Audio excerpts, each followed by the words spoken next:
Então vamos começar esse especial do 4 de julho e vamos começar com um dos pais fundadores, um dos mais importantes pais fundadores, porque toda grande transformação política começa muito antes da política, começa no mundo das ideias.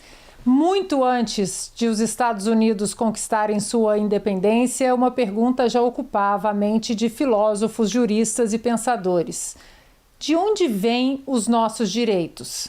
Eles são concedidos pelos governantes ou pertencem ao ser humano por sua própria natureza? Em 1776, essas reflexões ganharam uma forma política inédita.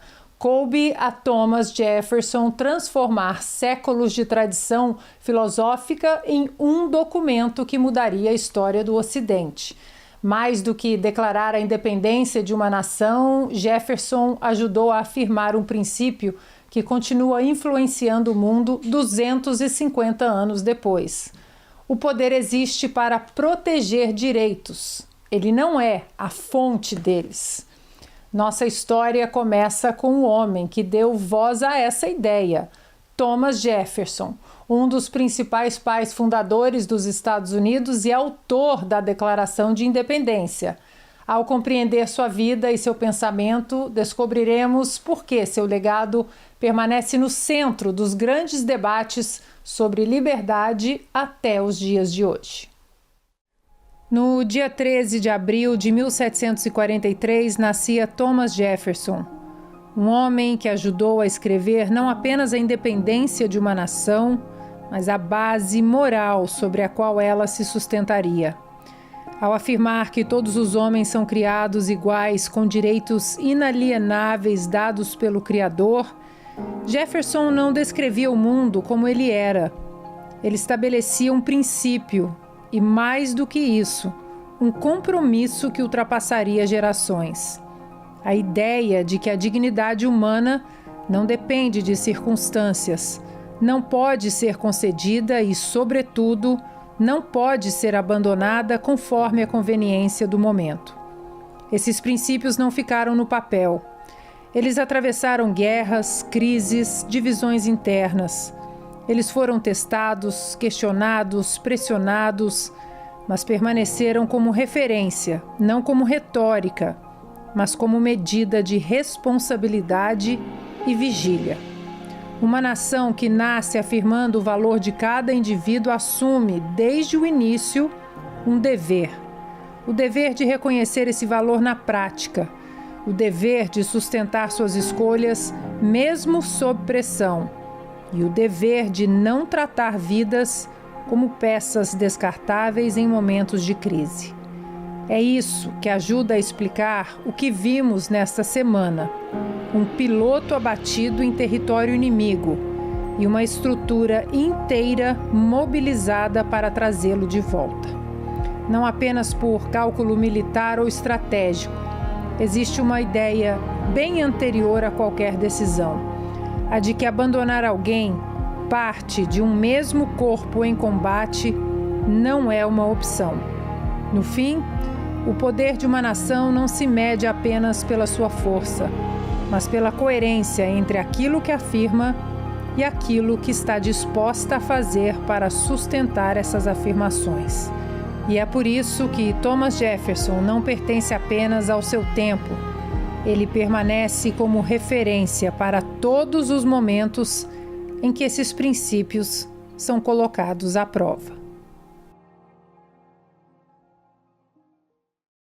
Bem, Flávio, começamos com o autor da famosa Declaração de Independência dos Estados Unidos, Thomas Jefferson, e que tem uma história maravilhosa. É porque não dá tempo da gente falar de todos eles, porque tem a história maravilhosa entre Thomas Jefferson e outro pai fundador, John Adams, que acabaram brigando no meio, né, da formação da nação.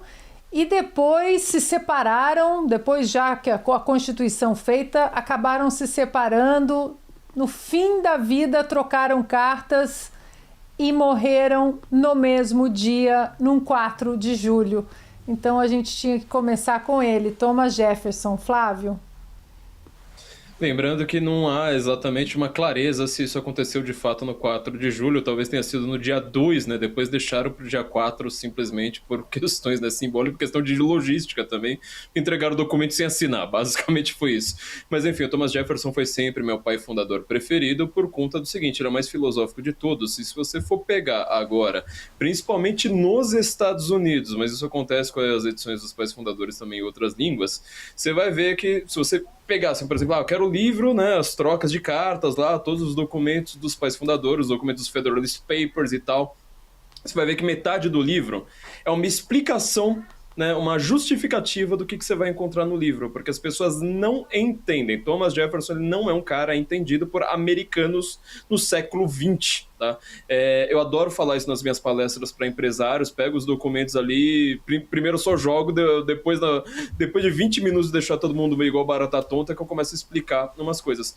Jefferson, ele não quis criar uma democracia. Então fala, nossa, os Estados Unidos, né, a maior democracia do mundo. Não, ele, se você for pegar as edições Monticello dele, né, são 28 volumes, salvo engano, ele usa a palavra democracia em uma única carta pro Adams, óbvio, e simplesmente como uma referência terceira. Ele não está defendendo uma democracia. Aliás, todos os pais fundadores estão falando do risco dos Estados Unidos virarem uma democracia. Qual que é a grande questão do Jefferson, principalmente, mas de todos eles, né? Todos eles concordavam. Eles usam Platão, a República do Platão, falando, olha, existem vários tipos de governo, com uma pessoa, com poucas pessoas ou com muitas pessoas. Qual que é o grande erro do século XXI? Do século XX e do século XXI.